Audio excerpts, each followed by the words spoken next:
Selamat bergabung dalam perjalanan kami menuju transformasi pertanian berkelanjutan Indonesia lewat metode Tani Nusantara.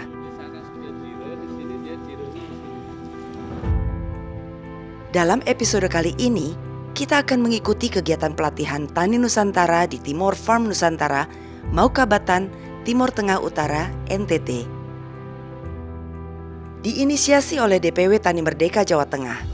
Pelatihan ini bertujuan untuk memperkenalkan metode pertanian Nusantara kepada para petani dan pengolahan lahan serta sistem irigasi yang berkelanjutan. Pelatihan hari pertama dimulai dengan pemahaman dasar tentang demonstration plot, biasa disingkat demplot atau uji coba lahan. Demplot penting dilakukan karena banyak lahan pertanian kita yang sudah tercemar bahan kimia. Melalui demplot, kita bisa mengurangi atau menghilangkan residu kimia dalam tanah. Dalam pelatihan ini, peserta mempelajari cara melakukan uji coba lahan terlebih dahulu sebelum menerapkan metode Tani Nusantara di lahan mereka masing-masing. Setiap DPC yang kita bentuk, kita latih dulu. Trainernya kita latih di sini.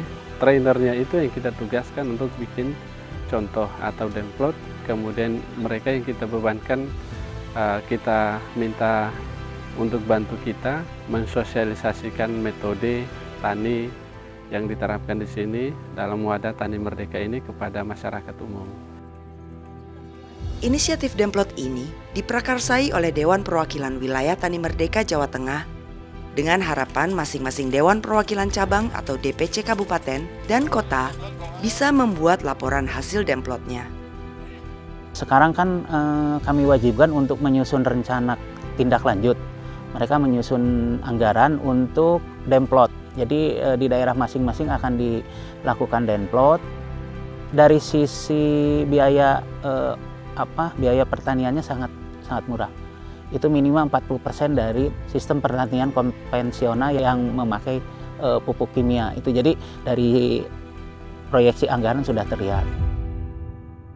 Di Kabupaten Kendal, hasil dari demplot sudah menunjukkan potensi besar.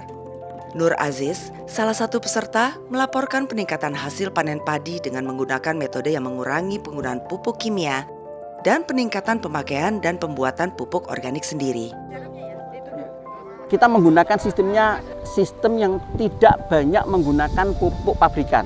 Kita tidak menghilangkan, tapi kita mengurangi. Jadi kita menambah pupuk kandangnya, komposnya kita naikkan, kemudian bakteri tanahnya juga kita naikkan, dan dengan sedikit pupukan organik, alhamdulillah demplot yang kita buat itu menembus sampai 9 ton dalam 1 hektar. Nah ini mungkin kenapa sistem demplot menggunakan organik murni atau mungkin kita menyesuaikan dengan alam, ini sangat menarik untuk kita pelajari. Harapannya ke depannya petani itu dengan biaya yang sekecil mungkin tapi bisa menghasilkan hasil yang sebanyak mungkin.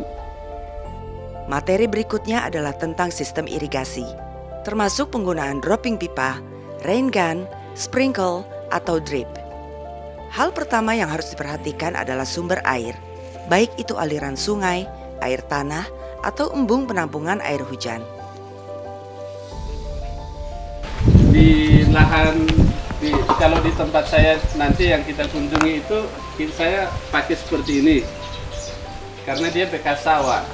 Kalau saya masukin air nanti malah tergenang. Nih. Nanti saya bawa teman-teman ke daerah pesisir yang lain, yang bedengnya dibikin terbalik. Terus kalau bedengannya seperti ini, sistem yang kita pakai itu sistem irigasi sistem lab itu.